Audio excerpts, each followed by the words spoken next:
Welcome to UNCAGED, a show that celebrates thought leadership from today's top business leaders. The program provides a voice to amazing executives from around the globe who are shaping the world of business today and mapping the path to the commerce of tomorrow. Today we have Stephen Mayer on the show. Hi, Stephen. Good morning, Bant. How are you? Great. So Stephen is the principal and founder of SF Mayer, which is a company that focuses on engineering, architecture and planning. We'll talk a little bit more about the specific things that SF Mayer is working on in a second, but it would be limiting for me to say that that's all that Stephen does. He's also a faculty member at Niagara University and also a published poet. So we'll have to tweeze that one out from you in a second, Stephen. But let's dig into your background and get into it. So tell us a little bit about yourself and how you got to where you are today. Thanks, Bant. Well, first of all, maybe academically, my background is I have a bachelor's in civil engineering and MBA, also have a PhD where I focused really on business strategy in the engineering and architectural sector. I also am a licensed professional engineer in four different states. I've had a very varied background, to be sure. A college prof, I was a general manager of an international bridge authority. I have my own practice, I write poetry, and it may seem like it's scattered all over the place, but actually all of that has come together, which has really helped my business. But more importantly, it's helped me work with my clients, especially the ability to, a lot of people think that engineers are all these left brain, the left brain thinkers, but I've been able to bring that right side in too, in terms of empathy and do some empathy and also really taking a good hard look at issues that impact my clients. And that has really helped me build a practice where I'm able to pull all that together and work with engineering firms and other firms as well. But I largely focus on the engineering and architectural infrastructure sector. So, Stephen, infrastructure seems to be the thing that I see on every newscast these days, as the government mentions that we have to push deeper into rebuilding the U.S. and the infrastructure that I think has actually made the U.S. such a powerful economy. Are you working on those types of things today? Yes, I am, Bant. I work largely with engineering firms that, of course, that are working in that sector. And it's all the infrastructure that people would be familiar with: rail and transit systems, airports, roads and bridges and ports. And we really have in the United States let those go for many years. One of the anticipations I think Americans have is, when are we going to get an infrastructure bill, and when are we going to deal with some of these issues that have been around quite a long time?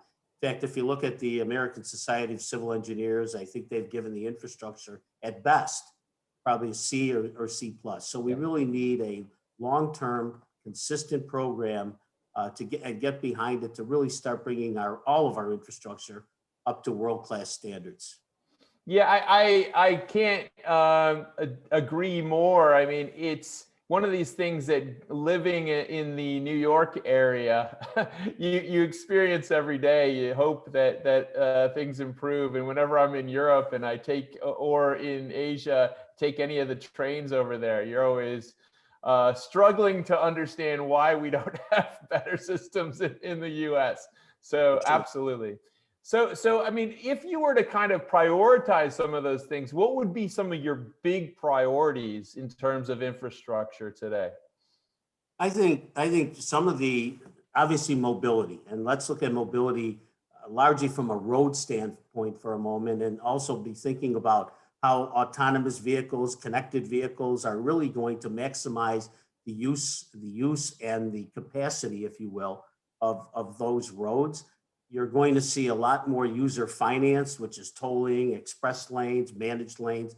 So mobility is going to be important for us. And it has been for a long time, obviously.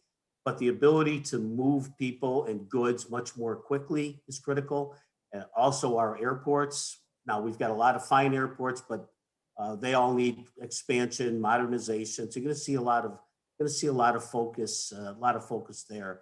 And when you think about e-commerce and the whole gig economy, obviously broadband, Wi-Fi, improving our physical infrastructure that moves people and goods, those are big focus. Those are really big focus areas going forward. So let's take a slight diversion on this road and go over a different bridge. How did an individual that focuses on engineering end up being a poet as well? Oh, yeah, that was fun. I started writing poetry. I always liked it, frankly. But when I was in high school, I would never admit it because I didn't want the tougher guys in school to beat the heck out of me, you know?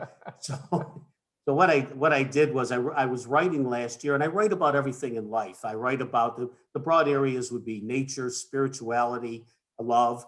And I write, and so I published my first book. I had it illustrated by a watercolor artist, which was a lot of fun. But here's where the poetry and the strategy connection kind of comes together into my business side. It gives me, when I think about strategy, business strategy, for example, I like a broad palette and say, look, observe what's going on in the environment around you, what opportunities exist. So when I would write, I would just look at everyday events going on in life. In fact, the book's entitled Exploring Life One Poem at a Time. So it gave me a chance to look at, you know, the whole environment within which I work and say, what's the art of the possible here? What can I write about? What should I consider? And like I say, it's given me sort of this empathy side as well. So it's really enhanced my writing. I write a lot of proposals, engineering type proposals, and the gift, if you will, of writing poetry sort of softens that engineering side and explains it in terms I think that everybody can understand. And I like love it. I love it. I think it's just that classic link of the left brain and right brain thinking, and bringing those two elements to solutions is where you have true groundbreaking solutions. So that's wonderful. Yeah, I've had colleagues say to me, poetry, you're an engineer, where'd that come from? So,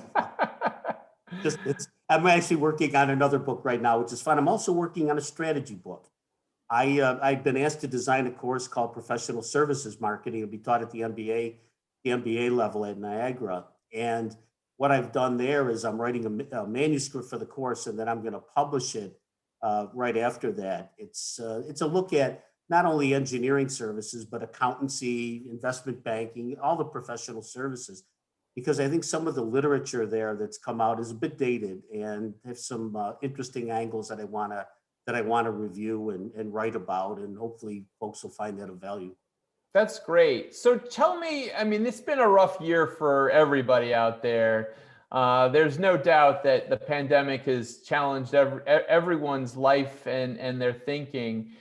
In such a difficult moment, what's been giving you joy in your work? Really, what's given me joy right now, of course, was still teaching, and going on forward with this course. I teach 4 courses. I teach capstone strategy class and MBA. I teach international management. I do a technology transfer class, and now I'm also doing this professional services marketing. That's one. Number two, in the face of all of this pandemic and what we're doing, and a lot of Zoom and no presentations anymore, and I do a lot of coaching of presentation teams. So it's all done virtually now. But when firms win work, and when a client of mine wins work, that gives me great joy. And writing, like I say, both the strategy book and the poetry book has really given me joy right now. And it's a challenge, there's no doubt about it. But I think all of us have sort of become masters, if you will, of Zooming and doing this online work. It's interesting because so much of the professional services, some of the winning themes really come out by relationships you build with your customers and your clients. And that's a bit of a challenge when you're doing it when you're remote. In fact, the number one success factor, if you will, for engineering firms, when I did some PhD research in this, the number one factor out of 25 was the relationship they have with their customers. So that's a challenge, to build that relationship when you're not, face to face. That's true. Yeah, I would say that the deep relationships that we have when we're together is certainly a challenge. But I would say that now that we know that there seems to be general consensus going forward to improve the infrastructure of the country, I'm hoping that that goodwill will lead to action. How do you see things going forward over the next, let's say, couple of years? Well, I think you mentioned infrastructure. I do think we're, believe it or not, even in this rather challenging political environment we're in, I do believe we're going to get an infrastructure bill. And Mhm. I think you're one of the areas where I see technology making a big change is the way in which firms are selected for work. For example, right now, engineering firms typically there's a request for proposal or qualifications issued, say, by an agency, a public authority, even a private firm. And then they submit a proposal and they do a presentation. I see that whole procurement process being radically changed. Maybe even using AI, using just submittals, the submittal itself and online presentations rather than in person. Right now, the whole procurement process is way too long. It's way too long and it can be compressed. And that's going to be important, especially if we get an infrastructure bill, and because you're going to see a massive, I believe, a massive amount of work coming out. And to make that happen, the people who are providing that work, the agencies and whatnot, are really going to have to streamline their processes and speed them up.